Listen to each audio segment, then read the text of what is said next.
तुळशीच्या रोपाला पहाटे का पाणी घालावे? जाणून घेऊया फायदेशीर कारणे.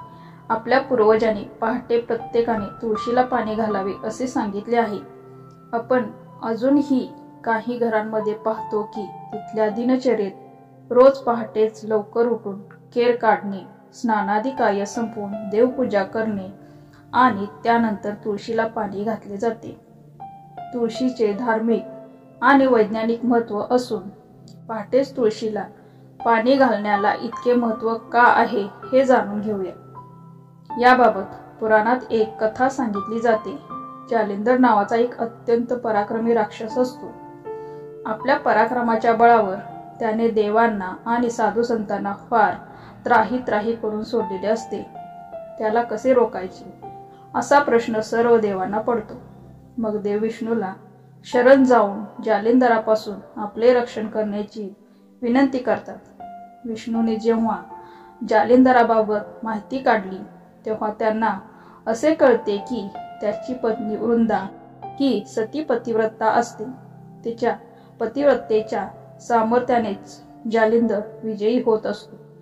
त्याला पराजित करायचे असेल तर वृंदेच्या पतिव्रतेचे भंग करणे हाच उपाय उरतो. ते करण्यास कोणीही धजावत नाही. अखेर ती जबाबदारी विष्णू स्वीकारतात.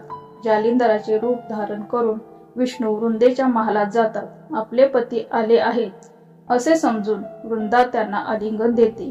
तिच्या पतिव्रतेचा भंग होताच जालिंदराचा मृत्यू होतो. देवाने मारलेल्या बाणाने त्याचे शिर वृंदेच्या दारात जाऊन पडते.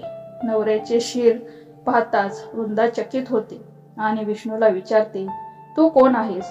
तेव्हा विष्णू आपल्या खऱ्या रूपात प्रकटतात. संतप्त झालेली वृंदा विष्णूला, तू दगड होऊन पडशील आणि मला माझ्या पतीचा विरह तुझ्यामुळे घडला तसाच तुलाही तुझ्या पत्नीचा विरह सहन करावा लागेल असा शाप देते. भगवंत तिची क्षमा मागतात. तेव्हा वृंदा म्हणते, तू मला आता भ्रष्ट केलेस, आता मला कोण स्वीकारेल? तेव्हा भगवंत म्हणतात, सर्व तुझी पूजा करतील त्यांच्यावर माझी कृपा असेल. त्यानंतर वृंदा सती गेली. पुढे तिच्या शापामुळेच राम अवतारामध्ये भगवंताला सीतेचा विरह सहन करावा लागला. देव दगड होऊन पडले. त्यालाच आपण शालिग्राम म्हणतो. ज्या ठिकाणी तिच्यावर अंत्यसंस्कार झाले तेथे तुळशीचे रोप उगवले. तीच ही वृंदा, तुळस. वृंदेच्या नावावरूनच ज्या ठिकाणी तुळस लावली जाते तिला वृंदावन असे म्हटले जाते. तीच तुळस कृष्णाने पांडुरंगानेही धारण केली. याच विचाराने वारकऱ्यांनीही तुळशीला आजतागायत पूजनीय मानले आहे. अनेक धार्मिक कार्यामध्ये तुळशीचा वापर केला जातो. यामुळे घराच्या अंगणात तुळस असतेच असते.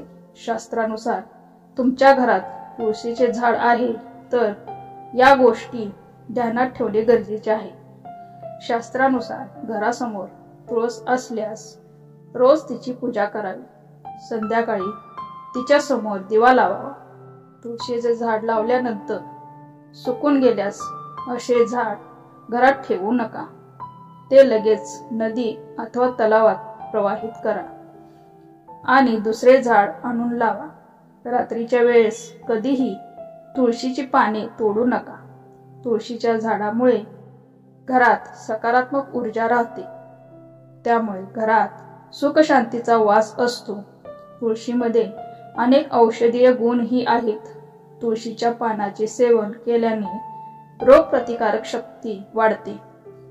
तुळस ही जगातील एकमेव वनस्पती आहे की जी दिवसा ऑक्सिजन आणि रात्री कार्बन डायऑक्साईड व फक्त पहाटेच्या वेळी 0.03% इतका ओझोन वायू सोडते.